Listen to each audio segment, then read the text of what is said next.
Assalamualaikum warahmatullahi wabarakatuh. Wah. Selamat datang di channel RSHD Barabai Official. Kembali lagi di acara Baturai, bincang santai seputar RSHD Barabai. Bersama saya, Nur Aulia Putri yang akan membersamai Anda. Halo Sobat RSHD, gimana nih kabarnya? Semoga selalu sehat ya. Jangan lupa jaga kesehatan nih, sekarang cuaca lagi musim hujan. Tetap jaga kesehatan dan pola hidup kita ya. Di episode spesial kali ini, kita juga akan menghadirkan narasumber nih yang gak kalah menarik dari episode sebelumnya. Nah, narasumber kita hari ini dari dokter spesialis jiwa dan psikologis nih. Nah, teman-teman kira-kira apa nih? Sobat RSAD kira-kira apa nih tema kita pada hari ini?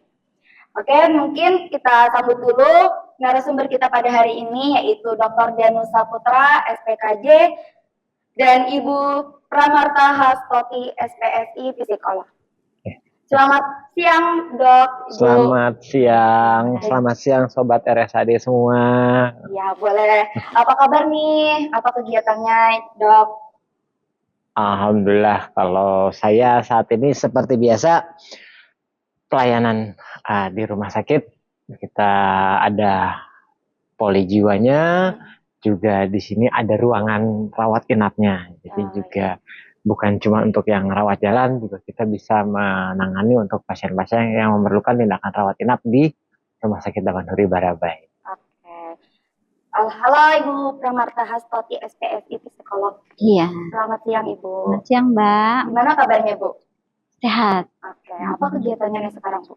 Rutinitas kami biasa buka poli ya, pasien-pasien tumbuh kembang, pasien-pasien dari rujukan poli jiwa dan poli spesialis lainnya. Juga ada program terbaru kami, Kopi Online. Jadi ada telekonseling namanya Mbak. Jadi setiap hari Kamis dan Senin dan Kamis. Oh ya, berarti rutin Senin dan Kamis ya? Iya, Bu? betul. Oke. Terima kasih Dr. Danu dan Ibu Pramarta sudah bersedia hadir di acara Baturai hari ini. Tentu Sobat RSHD sudah tidak sabar lagi nih dengan tema Baturai kita pada siang hari ini, yaitu tema kita Stay Safe, Stay Smart, Kesehatan Mental, dan Pilihan Bijak untuk Masa Depan.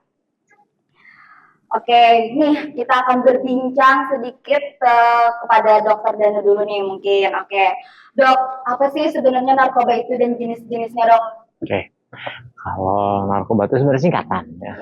Narkotika, psikotropika, dan zat adiktif lainnya. Jadi adalah suatu zat atau bahan yang dia bisa menyebabkan kecanduan atau ketergantungan pada orang-orang tersebut, pada penggunanya. Sebenarnya kalau dibilang banyak macamnya, cuman yang tiga besar utama itu ada yang disebut kita halusinogen atau sedatif, dan juga ada stimulan. Jadi dia ada tiga nih efek. Jadi mereka yang pakai itu biasanya mereka itu pengen dapat efeknya. Jadi pengen misalnya dari yang tadinya orangnya pengen, ada tuh yang pengen kerja 2 hari 2 malam tuh sampai nggak mau bisa tidur saking banyak yang bekerja, akhirnya dia pakai zat-zat stimulan, akhirnya bisa bikin dia kerja, dia terjaga selama 2 hari itu, dia terjaga selama berapa hari, tapi begitu dia selesai pakai, pingsan orangnya, tepar akhirnya. Nah, begitu juga ada yang sifatnya sebagai sedatif. Sedatif itu dia bikin ngantuk. Dengan dia bikin ngantuk, akhirnya begitu biasanya buat orang-orang yang memerlukan untuk bantuan tidur. Sebetulnya kalau sedatif sendiri itu ada beberapa obat-obatan yang memang biasa digunakan, tapi biasanya ada yang menyalahgunakan. Akhirnya meminum tidak sesuai dengan anjuran, dengan dosis yang berlebihan. Lagi kalau yang halusinogen, biasanya orang pengen pakai itu biar dia bisa dapat kenikmatan. Biasanya dia pakai, dia jadi berhalusinasi, ngebayangin dia lagi apa, seperti apa. Nah, itu. Jadi mereka ada macam-macam. Dan tiap zat itu tidak sama efeknya. Dan dari situ, awal-awal mereka pada akan mencoba hanya sebatas ya 1, 2 kali, 3 kali itu biasanya orang masih mencoba, nggak ada apa-apa. Tapi begitu sudah sampai lebih dari 3 kali, rata-rata mereka akan merasa nggak bisa lepas, kesulitan untuk berhenti. Itu akhirnya itu yang kita sebut dengan adiksi atau ketergantungan, kecanduan. Bahkan tidak lama setelah itu nanti lama-lama misalnya pakai misalnya kalau orang pakai sabu, misalnya pakai paket yang berapa ya, 1/4 gram, dia masih nyaman. Sebulan, seminggu, 2 minggu sampai sebulan, lama-lama dia naik terus. Akhirnya 1,5, 1 gram. Nah, otomatis dengan kondisi seperti itu yang ada adalah, oh ya kan dia beli dan itu memerlukan biaya. Akhirnya dengan kondisi seperti itu keuangannya terkuras. Orangnya juga kesulitan untuk bekerja karena biasanya pada orang-orang yang pakai obat-obatan seperti itu, yang paling sering dia akan lebih banyak menarik diri, nggak sulit untuk bergaul, bahkan dalam pekerjaan pun biasanya sudah mulai ada yang istilahnya ya pada saat dia pakai dia nyaman, tapi itu dia pakai kerjanya berantakan. Akhirnya apa? Pada saat dia nggak punya lagi, tidak ada pekerjaan, dia harus pakai, ujung-ujungnya ya dia harus tetap beli itu barang-barang itu. Akhirnya apa? Barang di rumahnya bisa habis. Nah, itu kenapa makanya akhirnya si narkoba ini sebaiknya kita hindari dari awal. Karena kalau tidak, ya efeknya cukup panjang dan itu bukan cuman menyerang kepada si penggunanya saja, tapi kepada lingkungannya. Misalnya kalau dia punya orang tua, istilahnya dia punya istri atau punya anak, istilahnya ada hubungan semuanya akan rusak. Bahkan terhadap lingkungan sekitarnya, di masyarakatnya pun juga akan sama. Seperti itu. Oke. Jadi jangan coba-coba ya dok ya. Betul. Makanya dari awal semuanya selalu mengatakan say no to drugs. Jadi tidak pernah tuh ada istilah nyoba sekali deh, sekali barang lah mencoba. Nggak ada yang kayak gitu. Karena begitu, emang sekali tidak kerasa, 2 kali, 3 kali. Nah, setelah begitu kita udah ketagihan, kesulitan untuk bisa berhenti. Nah, efeknya apa tadi? Pada saat udah kesulitan, akhirnya mau nggak mau dia nyari terus tuh, beli terus. Sementara ya barang-barang itu tidak murah harganya. Harganya cukup mahal. Apakah itu akan sesuai dengan pemasukan penghasilan seorang? Ujung-ujungnya kalau misalnya masih cukup, uangnya akan habis untuk beli barang, untuk keperluan yang lain terabaikan. Akhirnya misalnya dia ada seorang kepala rumah tangga, keperluan istri anaknya di rumah, ya udah tidak terpenuhi. Ya, seperti itu. Oke, terima kasih nih Dokter Danu udah menjelaskan apa sih sebenarnya narkoba itu. Jadi jangan coba-coba buat nyobain narkoba ya dok ya. Tuh. Itu sangat berbahaya, berarti akan kecanduan nantinya. Oke, terima kasih dok. Nih kita lanjut lagi pertanyaan selanjutnya kepada Ibu Marta nih. Yaudah Bu, apa sih Bu sebenarnya sex education itu? Oke. Anak-anak Gen Z kayaknya udah gak asing sama yang namanya sex education. Betul nih. Ya, mereka udah terpapar duluan nih. Jadi yang namanya sex education itu pendidikan seks sedini mungkin. Apa sebenarnya seks? Itu adalah arahnya ke jenis kelamin kalau secara umum. Artinya seks Anda apa? Oh, saya pria dan wanita, male dan female. Cuma pendidikan seks itu dia dilakukan dari dasar ya Mbak ya, dari usia 0 sampai 5 tahun. Artinya apa? Mereka membedakan bagaimana jenis kelamin, bagaimana memperlakukan teman dengan jenis kelamin yang sama ataupun yang berbeda, bagaimana menjaga kebersihan jenis kelamin, dan bagaimana hubungan dengan orang yang berbeda jenis kelamin. Kalau arahnya ke remaja, mereka lebih ke yang pertama ada yang namanya dorongan seksual, ada yang namanya perilaku seksual. Jadi dorongan seksual ini adalah ketertarikan seseorang terhadap sesuatu yang berkaitan dengan sensualitas. Arah terakhir yang negatifnya ke arah pornografi. Nah, perilaku seksual bagaimana mereka menyalurkan dorongan seksual itu, apakah secara adaptif atau maladaptif. Artinya yang diterima oleh masyarakat atau tidak. Ini nanti kaitannya sama batasan-batasan pergaulan remaja. Nah, dari sanalah kita harus tahu bagaimana pergaulan yang aman bagi teman yang sesama jenis, bagi teman yang lawan jenis. Jadi ada batasan-batasan physical touching yang harus kita hindari. Itu. Oke. Nah, itu ya Bu ya, sex education itu kalau bisa dari sedini mungkin udah harus mendapatkan informasi itu ya Bu. Betul. Oke. Nah, jadi itu Sobat RSHD tentang sex education dan narkoba tadi. Nah, kita lanjut nih pertanyaan selanjutnya, kita tanya lagi ke Dokter Dano. Oke, Dok. Bincang lagi nih, Dok. Selanjutnya nih, mau bincang lagi tentang, kan kita udah tahu nih apa sih narkoba itu. Terus selain, kalau semisal nih, Dok, Kan udah ada nih yang pernah nyoba narkoba. Kira-kira gimana sih dok kita mencegahnya agar kita tuh tidak kecanduan ke depannya itu? Kalau kata tidak kecanduan, yang paling utama ya satu, jangan pernah nyoba. Oh gitu. Intinya udah satu. Tapi buat mereka yang sudah memakai, ya, yang paling penting ada keinginan dari diri mereka sendiri. Itu dulu nomor satu. Karena segimanapun juga, bagaimanapun juga hebatnya kalau seseorang keinginannya itu belum bisa, dia masih nyaman dengan pakai obat-obatan, dia nyaman dengan pakai barang-barang seperti itu, pasti akan tetap balik lagi gitu.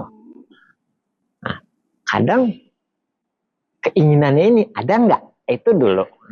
Jadi kebanyakan mereka yang sudah mau berhenti pun, kenapa sih mereka yang mau berpakai mereka yang pakai obat-obatan itu, mereka yang pakai narkoba itu kesulitan untuk bisa berhenti karena saking sulitnya untuk berhenti. Kenapa? Pada saat mereka sudah mencoba, di pikiran mereka tuh sudah tahu gimana sih rasa nyamannya pakai obat itu pada saat makai ya. Tapi begitu efek itu habis, rasa sakitnya luar biasa.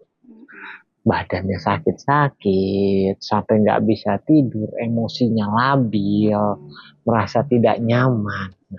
Sehingga ujungnya dia, udah daripada saya nggak nyaman, saya mending balik lagi. Nah, biasanya saya selalu mengatakan kepada mereka yang pakai, ini kamu ada fase di mana ini ada 2 minggu pertama di mana itu fase withdrawal, berhenti pakai obat, itu yang kamu harus bisa tahan. Itu biasanya. Jadi pada saat awal, kenapa? Kembali lagi tadi, kenapa sih dia nggak bisa berhenti? Karena itu tadi ada rasa tidak nyaman pada saat dia berhenti, sehingga ujung-ujungnya ya udah deh, daripada saya sakit saya balik lagi. Seperti itu. Jadi tapi itu nih, kalau orang yang sudah pengen berhenti, ya tentunya dari dalam diri sendiri, ya udah saya siap untuk menanggung akibatnya, menanggung risikonya yang insya Allah ya istilahnya akan terjadi ke depannya, saya siap. Nah kalau orang yang sudah bisa komitmen begitu, kita siap untuk membantu. Tapi kalau orang yang belum bisa komitmen, istilahnya masih setengah-setengah, ya biasanya kita juga akan kesulitan untuk membantu untuk berhenti. Gitu. Jadi harus kekuatan pada diri sendiri ya dok, mau merubah, mau berhenti dari narkoba itu. Ya. Jadi kalau semisal dia setengah-setengah, nanti yang ada nggak konsisten ya dok? Tidak konsisten, dan yang kita takutkan dia balik lagi. Gitu. Karena gini, kita membantu kan hanya pada saat konseling, istilahnya dengan membantu obat-obatan pada saat dia datang ke poli, ke rumah sakit. Berapa lama sih di rumah sakit? 15 menit, setengah jam, selesai. Dia pulang, kembali lagi ke rumah. Di rumah dia ngapain? Ya kalau dia bisa, ada keluarganya bisa mendukung dia, bisa ngejagain, itu bagus banget. Mendukung, ngejagain, nungguin nih istilahnya. Kalau saya bilang ke keluarga, kalau ada yang mau berhenti, Pak, Bu, ini harus didempet terus nih, harus tempel. Harusnya bodyguard, saya bilang gitu. Jadi harus tempel terus. Kenapa? Karena kadang-kadang orang itu pikirannya pada saat dia lagi nggak ngapa-ngapain, iya ya, kayaknya enaknya bisa kalau jam-jam segini nih kayaknya biasanya make nih. Nah, muncul pikiran-pikiran seperti itu. Akhirnya apa? Udah saya nyari lagi.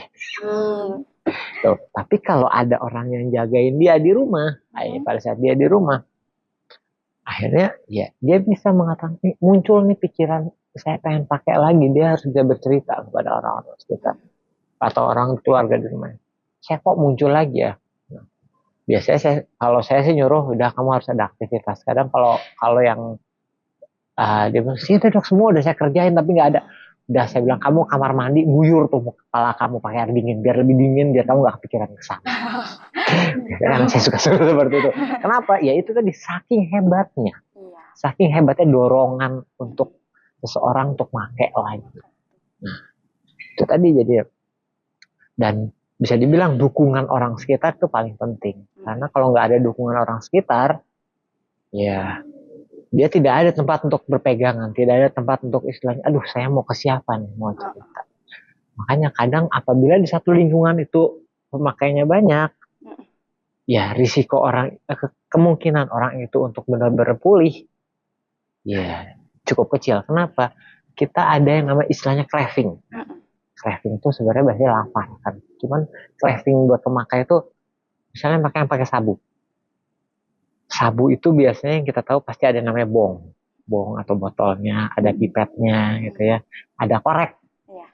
Ngelihat salah satu barang itu aja pada saat dia lagi fase mau berhenti, itu dia bisa menggigil.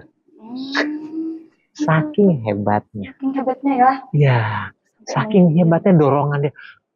Rasa saya pengen pakai lagi. Nah, itu yang harus bisa dilewati oleh mereka yang sudah jatuh ke kondisi ketergantungan. Mereka harus bisa melewati fase itu. Dan itu tidak mungkin kalau dia tidak ada orang-orang di sekitar yang bisa memberikan dukungan. Tuh. Oke, terima kasih nih dok. Udah mengasih saran dan bagaimana sih cara menjaganya. Nah, jadi sobat RSHD, jangan coba memakai narkoba. Kalaupun sudah, kita harus meyakinkan diri kita untuk tidak menggunakan narkoba lagi dan bisa konsultasi nih ya sama dokter Danu di RSHD Barabai. Oke, terima kasih dok. Kita lanjut nih tentang sex education.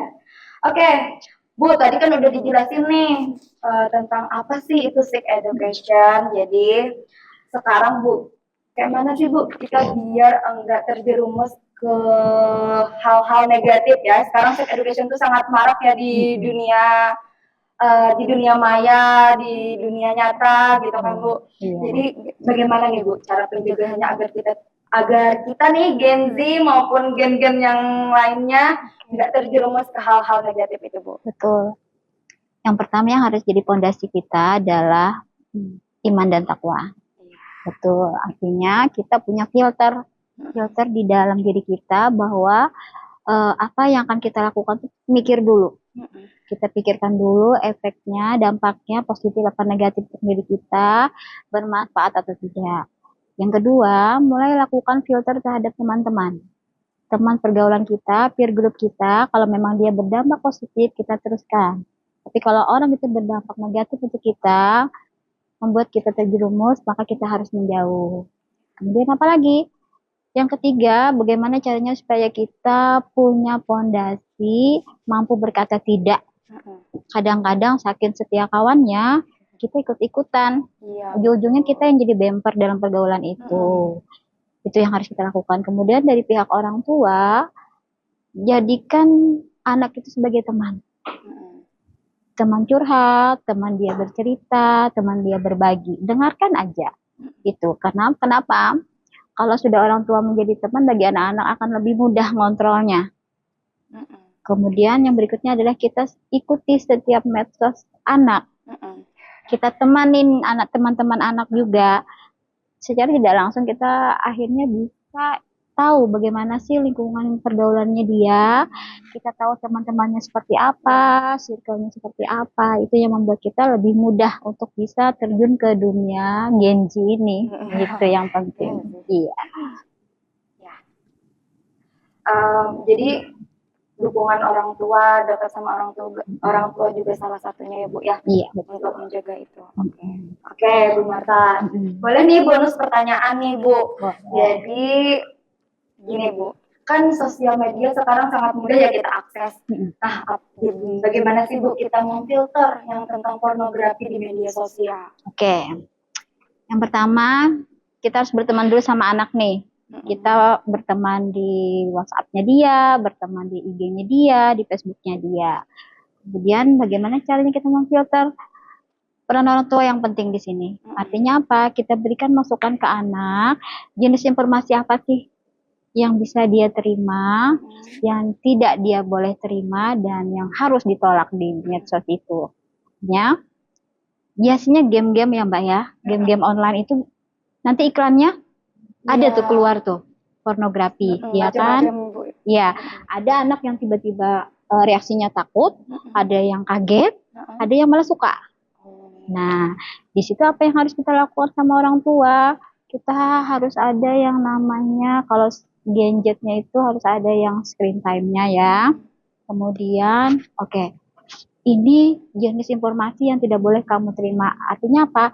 Informasi yang hubungannya dengan perilaku seksual menyimpang, kemudian informasi yang jenisnya ke arah seks bebas. Apa itu seks bebas? Itu lebih ke hubungan biologis antara dua orang yang berbeda. tanpa diikat dalam ikatan resmi perkawinan. Tuh, efeknya apa aja, dampaknya apa aja nanti ke ada yang namanya penyakit seksual berbahaya, beresiko. Itu nanti biar mereka tahu bagaimana batasannya. Kemudian dari sentuhan pertemanan yang sifatnya anak-anak kan biasanya saling senggol-senggolan, laki dan perempuan. Itu kan nanti ada physical touching-nya di sana. Artinya apa? Bagian tubuh mana saja yang kita tidak boleh dipegang orang lain selain diri kita, yang boleh dipegang orang tua kita. Itu yang harus tahu. Dan yang harus kita sembunyikan apa aja, bagian tubuh yang mana yang harus tidak tersentuh oleh orang lain. Itu yang dari dasarnya, Mbak. Oke. Ya nih, Sobat RSAD, kita sudah mengerti apa itu sex education dan apa itu narkoba, bagaimana kita mencegah hal-hal seperti narkoba tadi, bagaimana agar kita tidak kecanduan, dan jangan pernah mencoba narkoba. Dan yang kemudian tentang sex education tadi kita udah banyak berbincang dengan Ibu Pramarta tentang sex education itu apa aja, hal-hal apa aja yang perlu kita hindari, dan kita harus pandai memilih teman. Peran orang tua juga sangat penting untuk masa depan anak gitu ya. Oke, nih nggak terasa Sobat RSHD kita berbincang-bincang dengan Dokter Dano dan Ibu Marta, ternyata kita sudah di penghujung acara Bercerai pada siang hari ini. Oke, nih dari Dokter Dano mungkin ada closing statement-nya untuk Sobat RSHD yang nonton. Baik, terima kasih. Yang pasti kalau ada orang tadi tetap pada intinya nomor 1, say no to drugs ya. Kita tidak boleh, istilahnya tidak boleh ada toleransi, tidak boleh istilahnya mau mencoba, sebatas mencoba. Pokoknya sudah ada orang yang menawarkan, tolak langsung. Berani menolak, berani berkata tidak. Itu nomor 1. Karena sekali kita mencoba, mungkin tidak ada efeknya. 2-3 kali mulai kerasa tuh. Akhirnya kecanduan. Jadi pada intinya, tolak dari awal, say no to drugs, katakan tidak. Apabila ada teman-teman kita atau keluarga kita yang sudah terlanjur mereka tercebur kepada kondisi ketergantungan obat atau penyalahgunaan zat,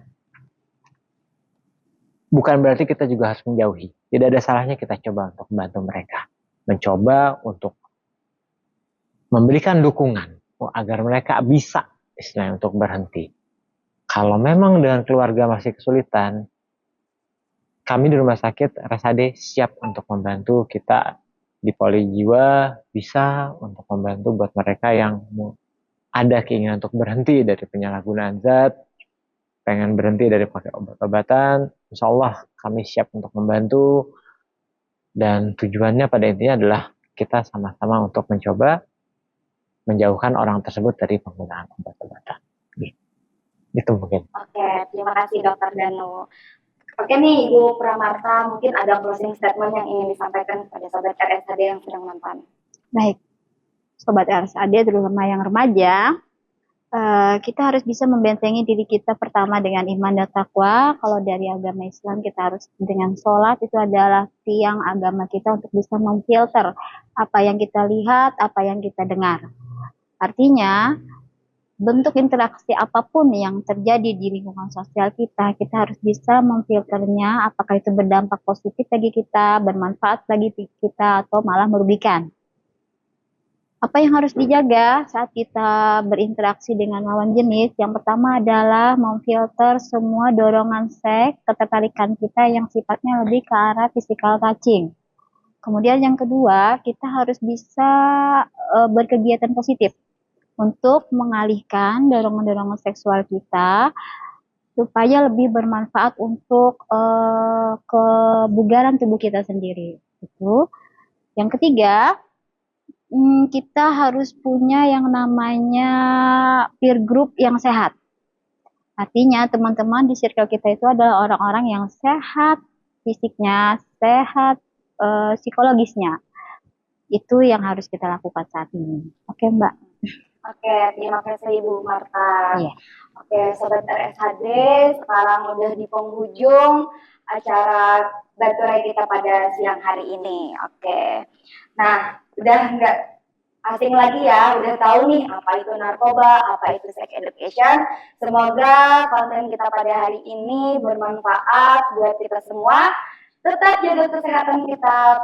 Terima kasih yang sudah setia menonton acara Better pada siang hari ini dengan tema Stay Safe, Stay Smart, Kesehatan Mental, dan Pilihan Bijak untuk Masa Depan.